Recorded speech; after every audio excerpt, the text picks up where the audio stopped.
Hey there, all you other mages in the multiverse. This is the Green Mage coming at you with part one of a two-part daily magic thought, and today I have been thinking about a mono-white control deck that I played against at a modern high-value tournament.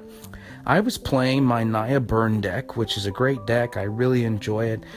People say it's too linear and doesn't take enough thought, but I actually had to think my way deep into the tank to beat this mono-white deck.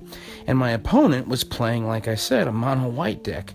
But it was a control deck. He was playing things like Wall of Omens. He played Path to Exile on my creatures. He even Oblivion Ringed a couple of my things and used Nykthos Shrine to Nyx to pop out things like a Thraben Inspector, along with an Elspeth Tyrell, an Elspeth Knight Errant, and a Gideon Jura. And to top it all off, he played a Ajani Caller of the Pride, and he ended up sequencing it such as to make his Gideon Jura a 6/6, give it +2/+2 in flying with the one Elspeth, and then give him +1/+1 in double strike with the Ajani Caller of the Pride. And the whole time he was gaining life with the Elspeth that says tick up and gain 1 life for each creature you control, and he was removing my things left and right. And I could not wrap my mind around this deck.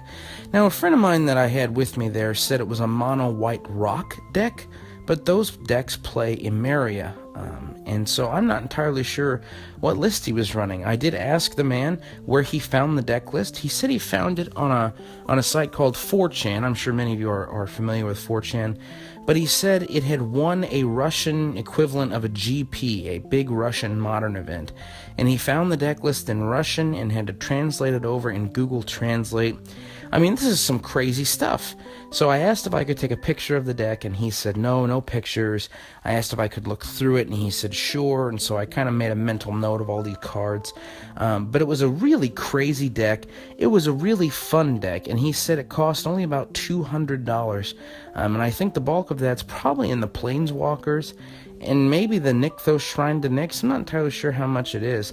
But it did not look like an expensive deck, but it looked like a really fun deck. And I think he even went 4-1. So I've been thinking about this deck ever since I've played against it, and I thought I'd share it with you.